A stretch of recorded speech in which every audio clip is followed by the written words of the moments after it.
thanks so much, Mary. Thanks for that introduction, and I'd like to welcome everyone here as well. This is really the first time that I've had a chance to talk about the new book in public. So I'm really pleased to be able to do this with friends and with colleagues around the country and some folks from around the world. What I'd like to do is take a few minutes and go over what the book is about, and then we'll open things up for questions.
You need me to talk here, right? There. Is that okay? Standing okay back there? Okay.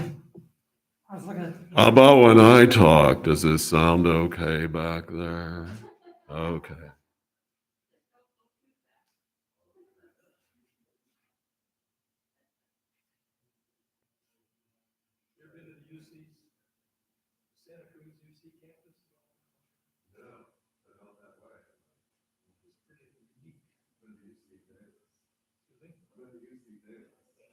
This is really the first time that I've had a chance to talk about the new book in public.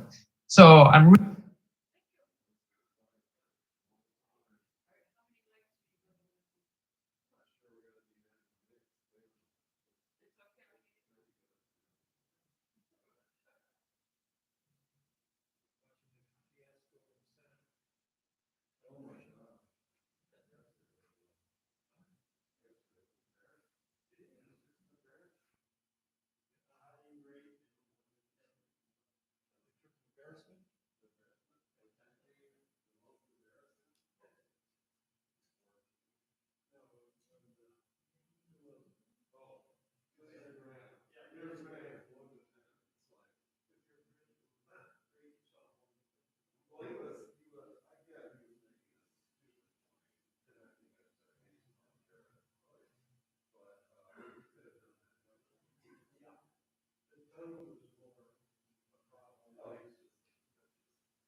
Just in the way of announcements, this summer, the poor, okay.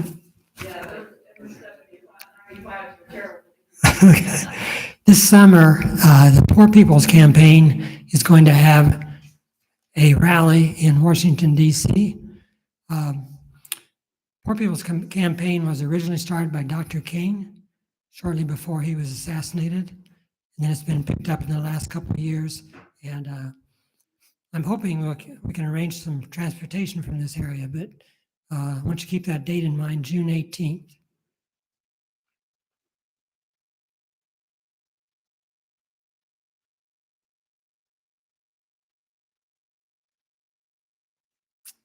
Welcome to our Seniors for Peace program for March.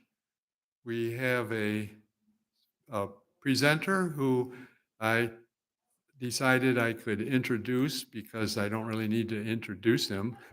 All of you, I believe, are familiar with our speaker, James Chinworth.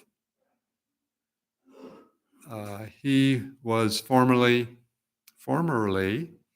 a campus pastor at Manchester University, and then he moved to Manchester Church of the Brethren as pastor, special responsibility of the youth of the church, and then he retired.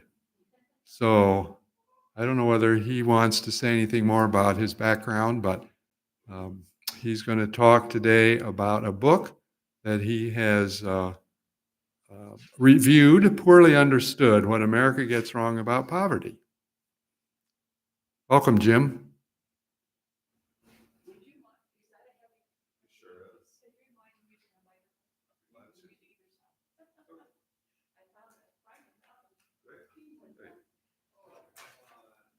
I think this will work pretty well, right?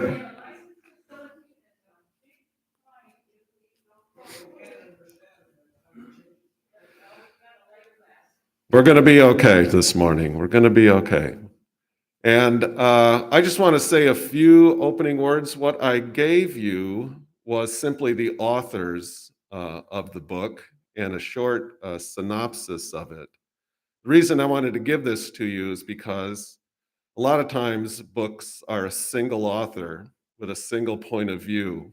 And this one is three authors from three different disciplines. And that's the very best, I think, of both research, writing, discovery. It sounds like an old term, like liberal arts. But I think when you bring the different disciplines together, they all bring a different look at this particular topic. The other thing I want to say is we have a short time to go over the book and an even shorter time to think about this topic, which has an enormous breadth and depth and complication. So we're only going to kind of scratch the surface, but fortunately, one of the authors was recorded giving a brief description of the book from Washington University. They have an online education program, and they invited him to come and talk about it. And he gives a really fine overview of the entire book. Some things will go by fairly quickly, but there are going to be a couple things that I think are going to really catch your attention.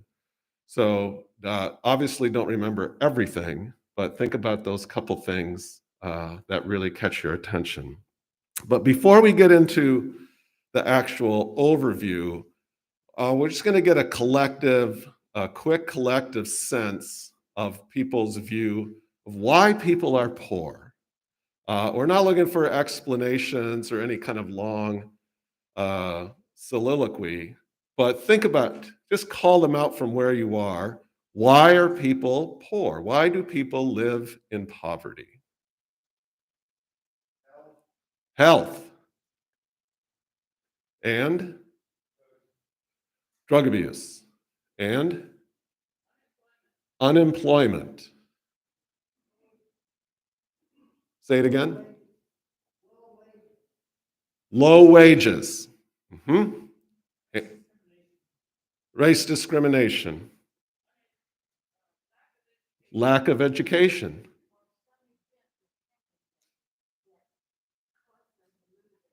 Some event that caused them to lose everything. Very good. What else? And single parenthood. Class over. You've got it all down. Very good. Okay, and why do these conditions exist? We allow them. And capitalism? Is there a part of capitalism that allows this? Greed? Ignorance? When Jesus said, the poor, you will always have the poor with you.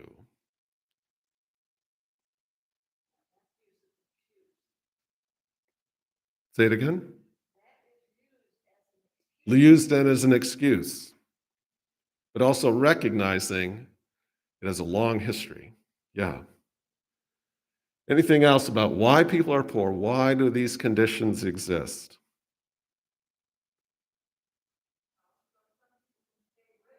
So, okay, so there's an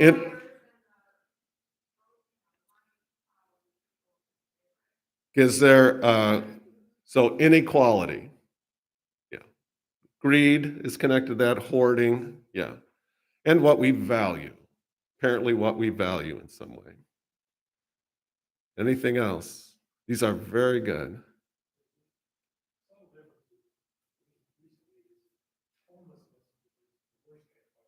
Uh-huh. Uh-huh.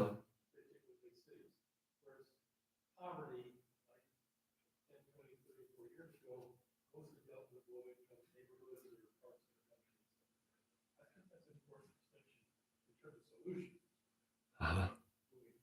Uh-huh. Okay, okay. Don talked about urban areas, large cities with lots of people on the street. Okay. Now, this book will be quite descriptive. There's a little bit of prescriptive, what to do about it, but it's always easier to describe something than to address something. We know that. And so you're going to hear a lot of description because the idea is to try to reorient how people view poverty and their sources in the United States. Okay? So we're off to a very good start, and I think you'll hear a lot of your comments in this presentation. So, Gary, roll film, as we like to say. Really pleased to be able to do this with friends and with colleagues around the country and some folks from around the world.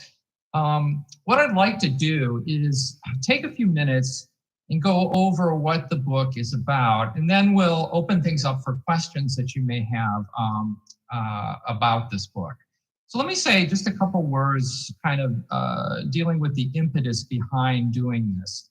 It was about 2 years ago, and my co-author, Lawrence Eppert, and I were on the phone one day, and Lawrence mentioned how there's never been a book focused around debunking the many myths around poverty in the United States.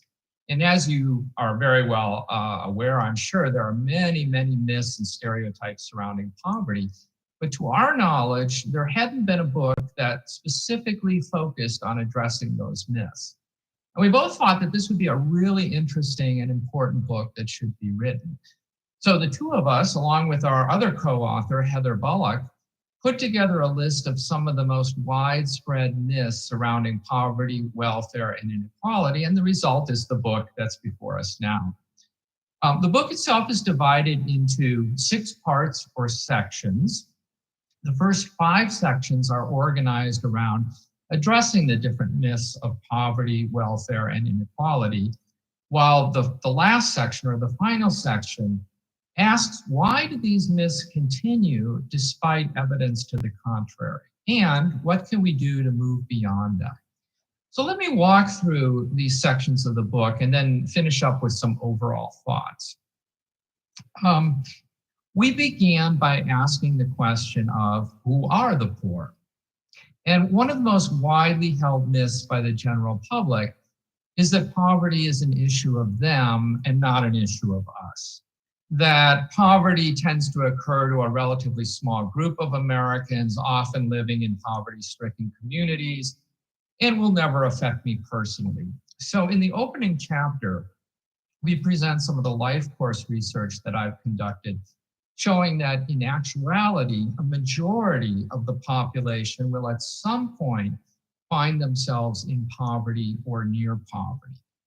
Furthermore, a majority of Americans will at some point turn to the social safety net for help. And 80% of Americans will encounter a year of significant economic turmoil between the ages of 25 and 60. Consequently, poverty is something that will actually affect most of us directly at some point in our lives. A second myth regarding who the poor are is that most households in poverty live in highly impoverished inner city neighborhoods. Well, it turns out that only about 10 to 15% of those in poverty live in high poverty neighborhoods. Furthermore, there are now more people in poverty living in suburban areas than there are in central cities. And some of the most entrenched poverty in America is found in rural America. Another myth around who experiences poverty is that most who do so are in poverty for a long time. It turns out that the typical spell of poverty is only a couple of years. Folks tend to be in poverty for a fairly short period of time, but then they may experience another spell of poverty at some point down the road. So poverty is much more fluid than the static picture of an entrenched class. And a final myth that we take on in this section is the one that poverty is simply a Black or a brown problem, that most in poverty are folks of color. It turns out that while it is certainly true that non-whites are at a much higher risk of experiencing poverty than whites, the largest group in poverty actually are whites. And we argue that Americans routinely view poverty through the lens of race, and as a result are often hostile to the poor. So this first section of the book underscores the idea that the reach of poverty is actually quite wide. It can be found across the United States down just about any block or street. The next section of the book turns to the question of why is there poverty? And the way that Americans have often understood why poverty occurs is that it's the result of some kind of an individual failing or shortcoming. So people just aren't working hard enough. They've made bad decisions in their lives. They haven't gotten enough education or skills and so on. And the argument that we make in this section is that poverty in reality is a structural failing rather than an individual failing. And the analogy used here is the one that I've used in previous work, and that is of musical chairs. So I argue that a helpful way to understand poverty is as a game of musical chairs. So picture a game of musical chairs with 10 players, but only 8 chairs available. The players circle around and the music stops. Who loses out? Well, if we focus on the characteristics of who didn't get a chair, we can point to the losers not being fast enough, not as agile, in a bad position when the music stopped. And all of these can be given for why those two individuals lost out. But if we step back and look at the structure of the game, then two people are going to lose out regardless of what their characteristics are. In this sense, those characteristics only explain who loses out, not why there are losers in the first place. And what we've been doing in this country with respect to poverty is focusing on who loses out at the game rather than why the game produces losers in the first place.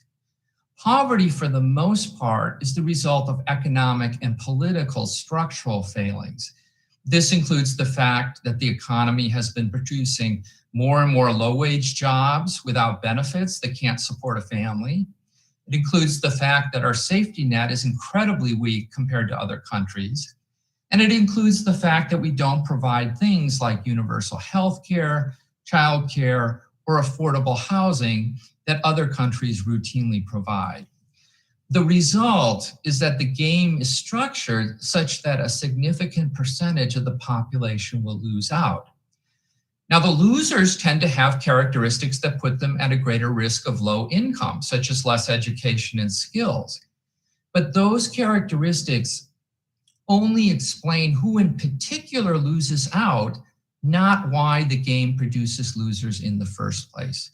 And our argument is that poverty is ultimately the result of not nearly enough decent opportunities for everyone in this country. In the next section of the book, we address the cost of poverty. And a widespread myth is that the poor in America are really not that bad off. And beyond that, it's just too expensive to try and reduce poverty in the first place. Well, what we show is that poverty in the US is much more widespread than in all of the other OECD countries in Europe and other places, and that the depth of poverty in the US is also more extreme. We also discussed some of the research that I've done on childhood poverty. And a conservative estimate of the annual economic cost of childhood poverty is slightly over $1 trillion per year, which is over a quarter of the entire federal budget. In addition, for every dollar we spend on reducing childhood poverty, we would save up to $12 in the future by reducing the costs of such poverty. So the segment, or the argument in this section of the book, is that the myth of poverty not being expensive or problematic is dead wrong. Okay, the next section of the book, we turn to a topic that probably has the most stereotypes and misconceptions of all, and that is welfare and the safety net. And epitomizing these stereotypes is the trope of the welfare queen. The image is of a woman with a multitude of children living the good life on her generous benefits. She relaxes during the day and parties at night with the understanding that she's entitled to everything received. She has no intention of ever working and serves as a role model for her many children. Well, we demonstrate in this section that this stereotype is flat out wrong. First of all, the amount received from welfare is meager. It's extremely difficult, if not impossible, to try and live on these programs. Second, welfare fraud is extremely low. We examine the rates of fraud in the SNAP program and find them to be much lower than in other government programs. In addition, we show that safety net programs can have a very positive effect on reducing poverty. Ronald Reagan was famous for saying, "We fought a war on poverty and poverty won," or that government is not the solution, government is the problem.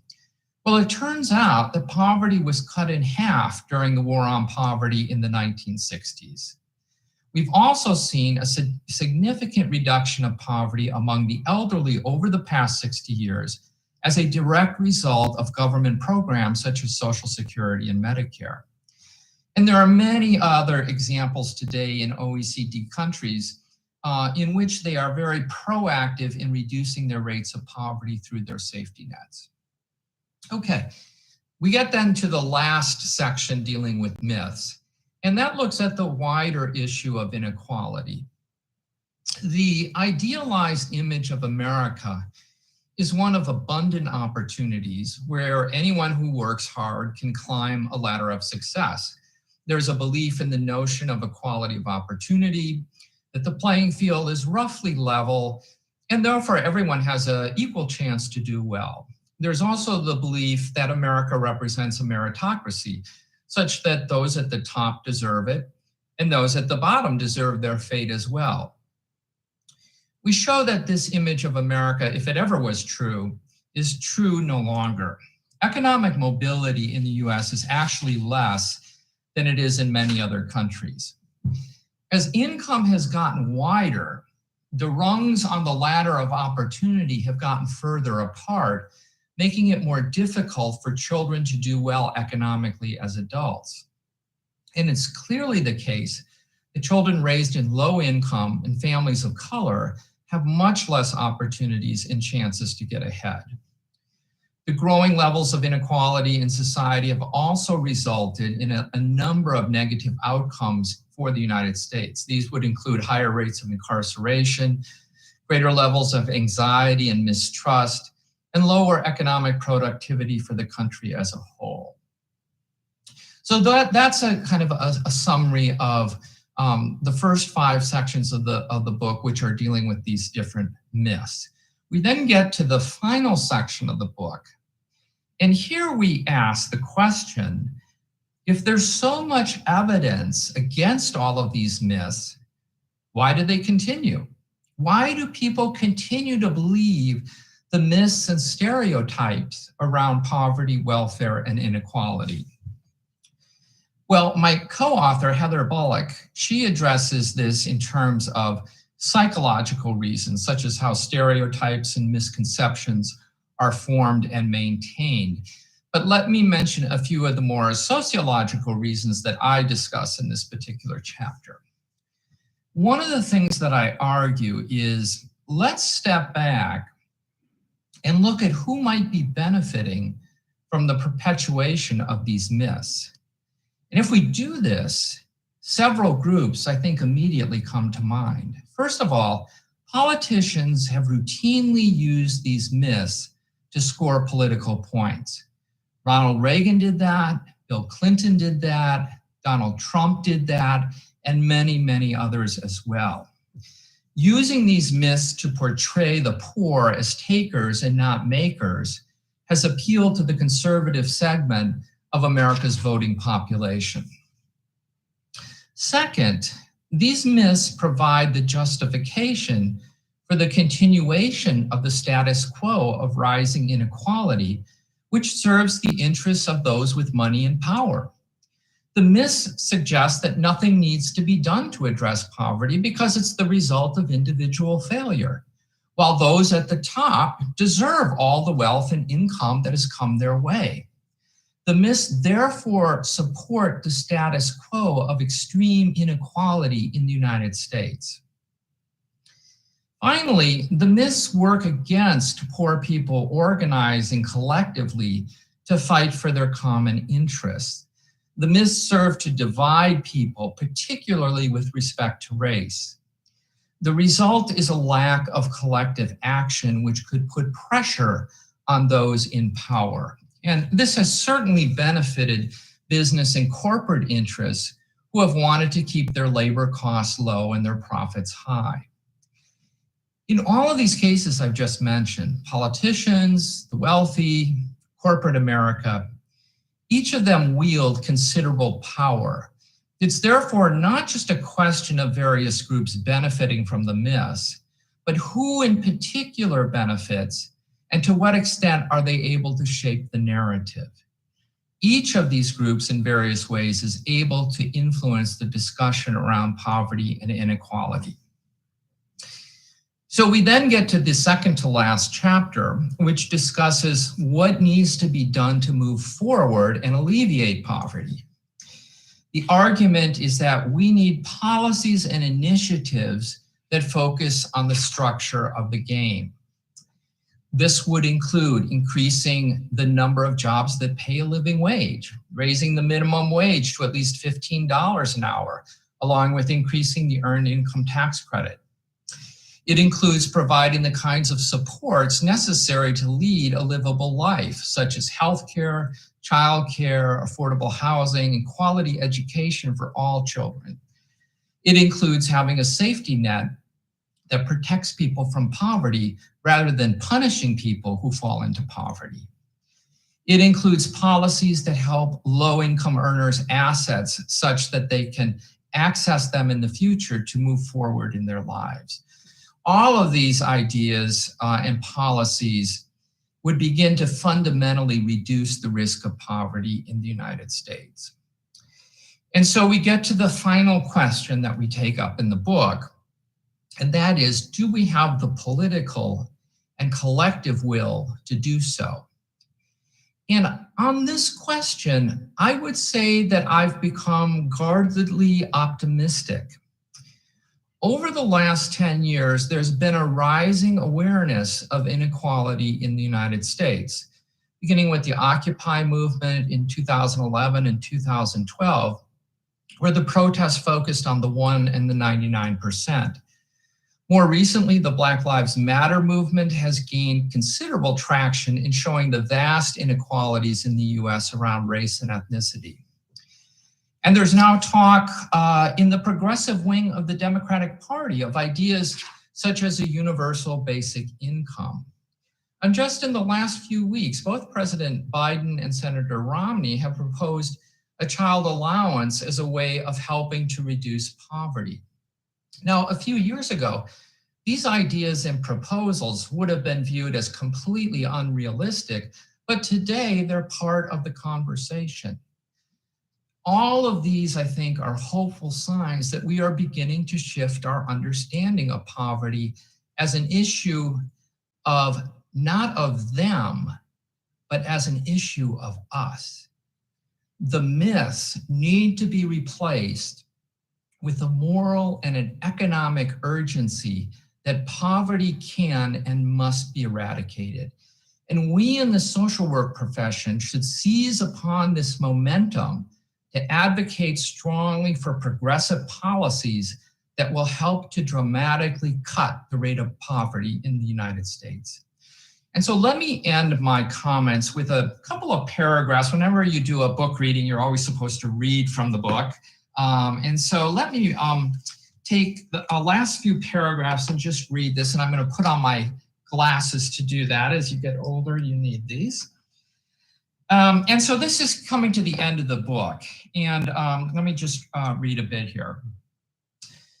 We say more than 130 years ago, the damaging effects of American poverty were documented in Jacob Riis's landmark 1890 book, How the Other Half Lives. Riis detailed in both words and photographs the impoverished conditions of tenement families in an area known as the Bend in New York City. He wrote about the difficulty of eliminating the wretched conditions of those living in that neighborhood. There were times when it appeared very little was being accomplished. Yet as Riis observed regarding such feelings of discouragement, and now quoting from Riis, when nothing seems to help, I go and look at a stonecutter hammering away at his rock, perhaps 100 times, without as much as a crack showing in it. Yet at the 101st blow, it was split in two, and I know that it was not that blow that did it, but all that had gone before. And let me just read the last couple paragraphs from the book here. We began this book by noting that there are few subjects with as many myths, stereotypes, and misperceptions surrounding them as poverty in America. Throughout these pages, we have sought to set the record straight. We have looked at who actually experiences poverty, why poverty exists, the costs of poverty, what the facts are regarding the social safety net, and the realities of the wider context of inequality in America. We encourage you, our readers, to use this information as a valuable tool in creating the kinds of change we have been discussing in this chapter. Diagnosing the scope and cause of a problem is a first step toward addressing that problem. A second step is using that diagnosis to shift the prevailing status quo mentality to one of social action. A third step is building the momentum to leverage a change in how we address the problem. Ultimately, such change begins with each of us. As Margaret Mead once poignantly remarked, never doubt that a small group of committed citizens can change the world. Indeed, it is the only thing that ever has. So as we look into the future, let us create a community and a country that are transformed by the knowledge that poverty can and must be eradicated once and for all. And so I'll bring my comments to a close and we can open things up for questions and discussion. Thank you so much, Mark. Yes, we can. Okay, to start, I'd be glad to hear one thing that caught your attention that you want to keep thinking about. Okay.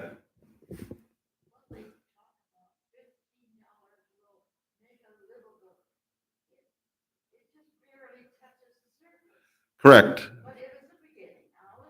Right. Right. Yeah. And yeah, it's an existable. $15 is an existable wage. It's $30,000 a year, which for if it's a family, you're still in the near poverty range. Yeah. Right. And if you're looking for, depending on where you live and all of that, and yeah, do benefits come with that? Right. Just in the last 18 months, I think.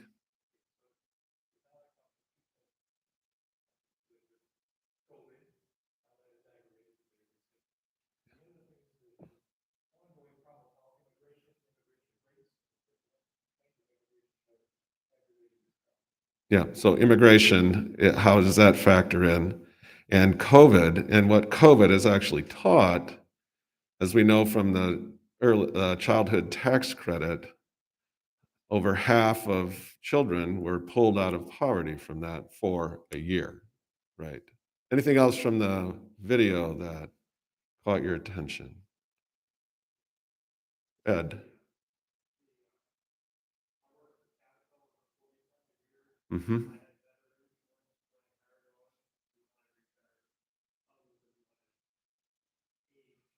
Right, right.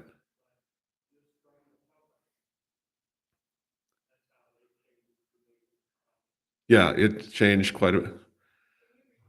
Yeah, Ed was working at Caterpillar, and his benefits when he retired weren't as good as when he was hired. And I can even remember that, being hired at Armstrong World Industries in Lancaster, and I got long-term disability, major medical, dental, and vision for $10 a month. Yeah. Of course, I was 22 and didn't use anything. Yeah. What else from the video? Okay, I want to recap a couple things and add some perspective on that. I appreciated the idea that it's about us and not them, and that 80% of persons in the United States will spend a year at some point in poverty or near poverty between the ages of 25 and 60. That stopped me in my tracks thinking about the breadth of that. Following that up with the idea that hard work is sufficient. And if you've known persons who've worked 18-hour days and still live in poverty, there's a disconnect there. I do disagree that he skipped over the idea of personal responsibility. I think we make bad choices. We do, as a part of who we are. And sometimes they have significant consequences. Should that end your ability to get to right the ship, I think is the issue.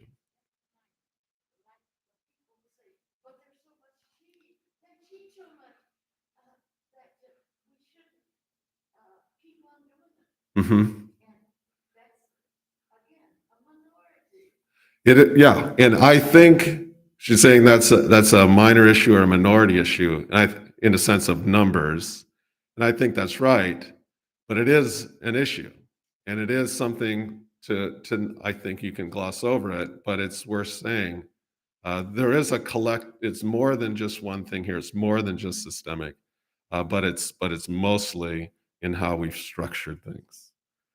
Um, And then, yeah, we talked, the piece that he didn't mention, but something else I've read, I was in a book study over a year ago, the book Caste by Isabel Wilkerson, which was specifically race and how we still have a caste system in the US, but it's kind of under the radar, but it's out in the open. It's an odd kind of juxtaposition. But she talked a lot about this ideas we see a lot of these issues as a zero-sum game.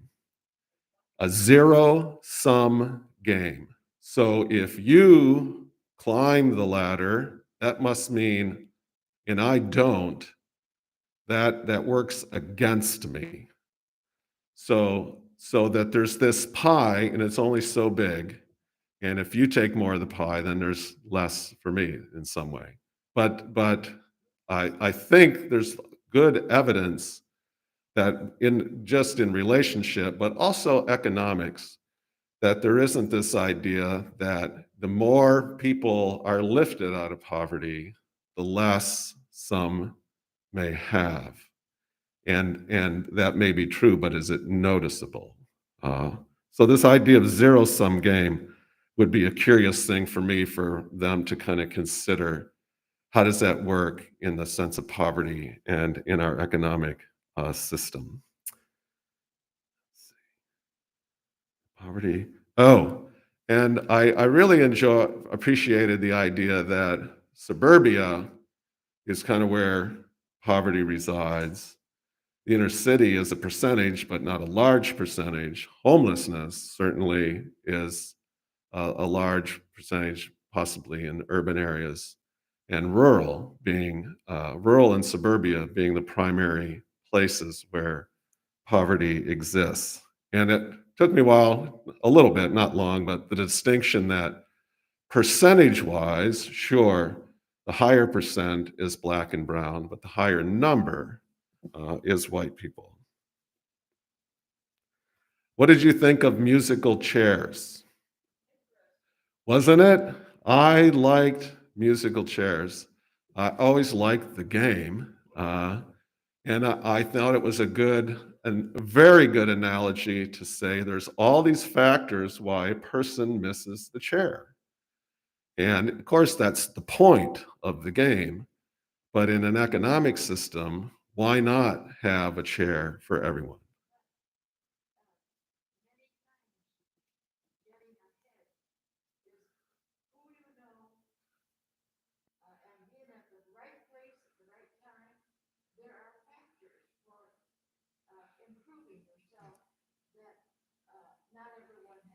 Yes. So the idea of getting ahead does often depend on who you know, where you are at the time. And that's certainly true educationally, where people, if they've got a family legacy at a particular institution, is it on merit or not? And there's all kinds of issues around that to talk about as well. Okay. This is a stat he didn't quote, but I went looking for it because the myth of the welfare queen lives on. And, persons have children so they can get more money. $35 a month. If you have a child, say you've got a family of 3, decide to go out and have another child, the amount of money you're going to get is $35 a month. That's not going to buy a lot of diapers, a lot of things for an infant, and for planning ahead. It's also important to know that not that many people are not working. If in our region, if you see in the local paper what the unemployment rates are by county, they're very small and very, very small.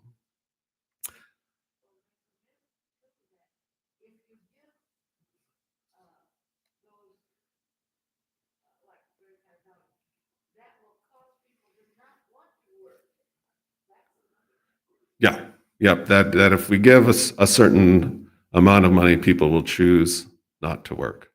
And again, there might be a percentage, might be really small, but there might be a percentage. And you mentioned the idea of equality of opportunity, the sense of mobility there. And then why do these myths persist?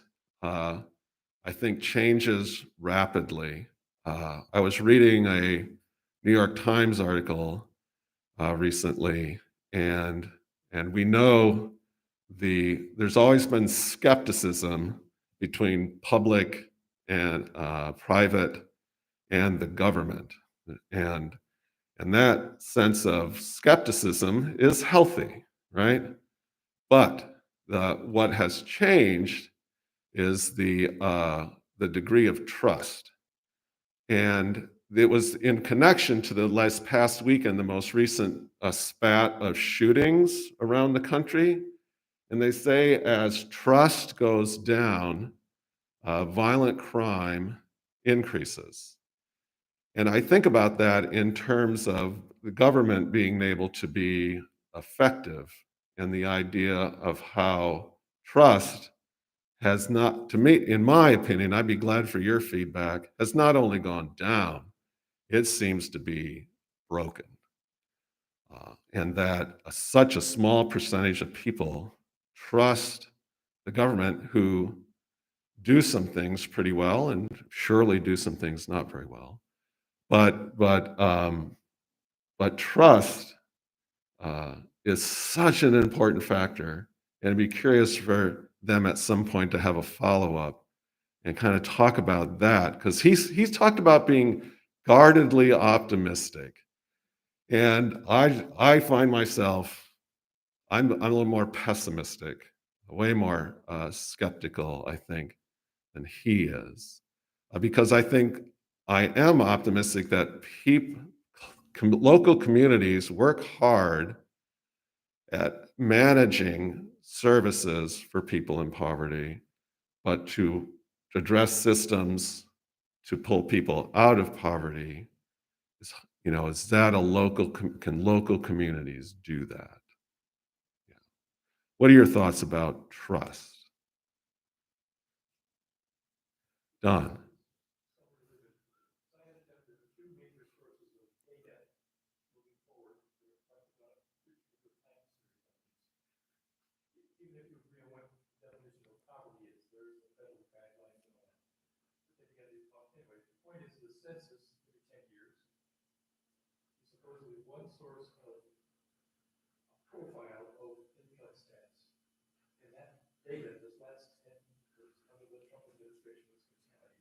Yeah, yeah,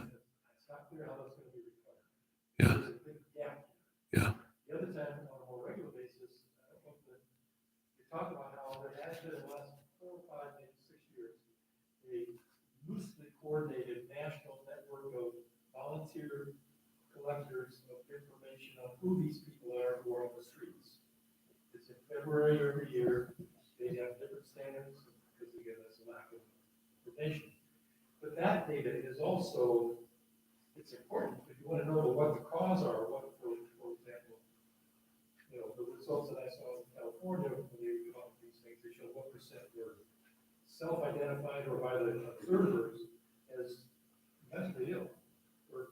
yeah, yeah,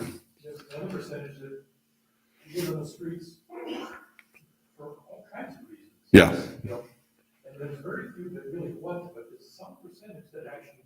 right.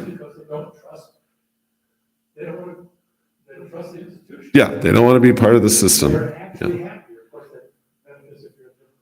Yeah, so the counting of the census and the idea of homelessness, and certainly over the last 4 or 5 decades, the number of people with mental health issues and being pushed out onto the street, and then it oftentimes increasing incarceration rates there.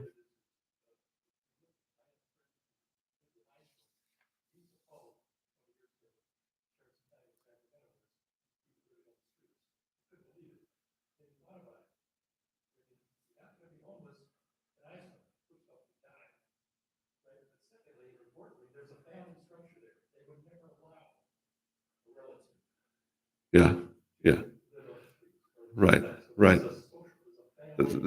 Yeah. Mhm. Yeah. So I think the way you're saying is, trust touches so many different places and so many different levels, and it's a complicated, not a, yeah, complicated and broad kind of way to get at it. I do want to just toss out a couple of pieces, and again, that from outside the book before we finish up here. Here's what we know: senior citizen poverty rates in the 1950s, 35%. 2019, 8.9, right? Social Security. Elder poverty, if Social Security would go away, would it go up to 39%? In 1963, 48% of seniors were uninsured. 2016, 1%. Medicare and Medicaid.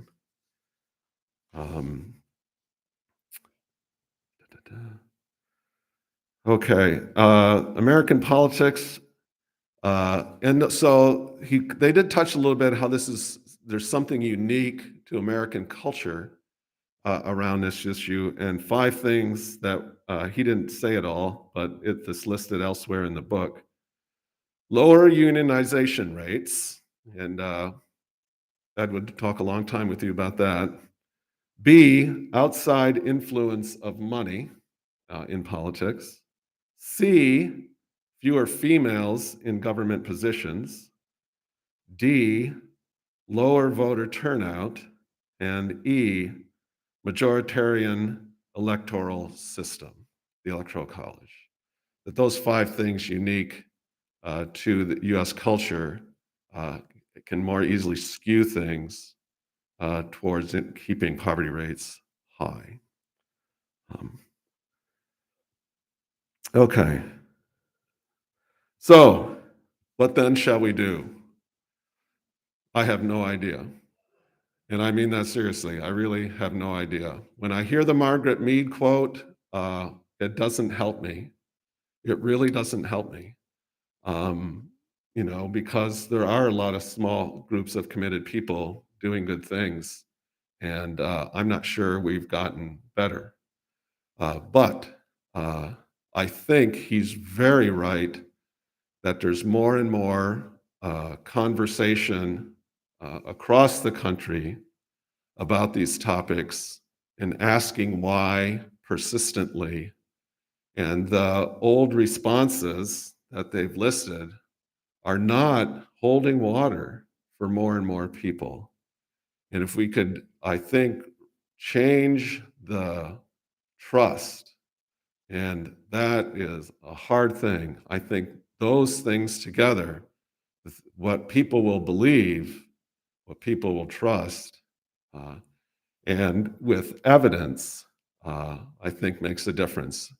Does anybody know Ezra Klein, who that is? Don, everyone know Ezra Klein. He has an amazing podcast, writes for the New York Times as well. And he interviews a lot of people about a whole breadth of issues connected to the United States. And he, early on when Biden was elected, he said his goal should be do as much good for as many people as you can and tell them you did it. And so that, and I think what we noticed was there was a lot of things happening and he wasn't telling people about it. And so here in the last number of months, there's been, have you noticed it too, a more of a push, go out and talk about what some of these things are doing.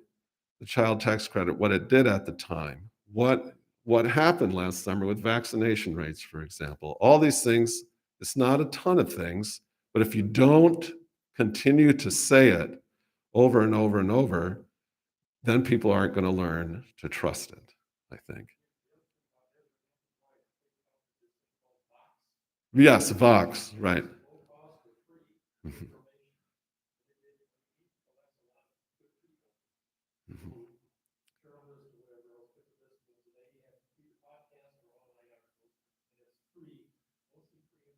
Right, right.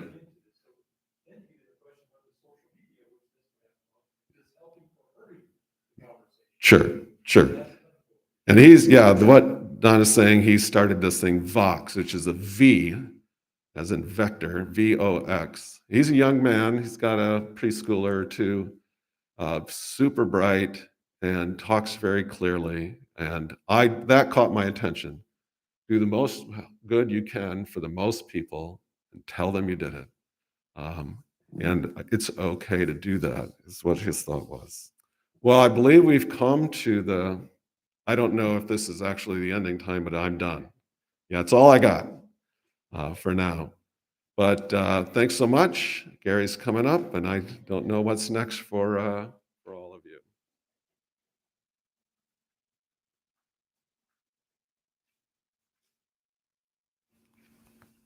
Thank you very much, Jim.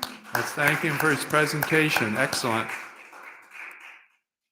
The only thing I have yet to say is about our next month's meeting, which will be here on April the 28th. Jan Rhodes will be the presenter, and her topic will be about the 2020 Nobel Peace Prize awarded to the World Food Program. So that'll be interesting information she'll be sharing. Thank you all for coming, and we'll see you next month.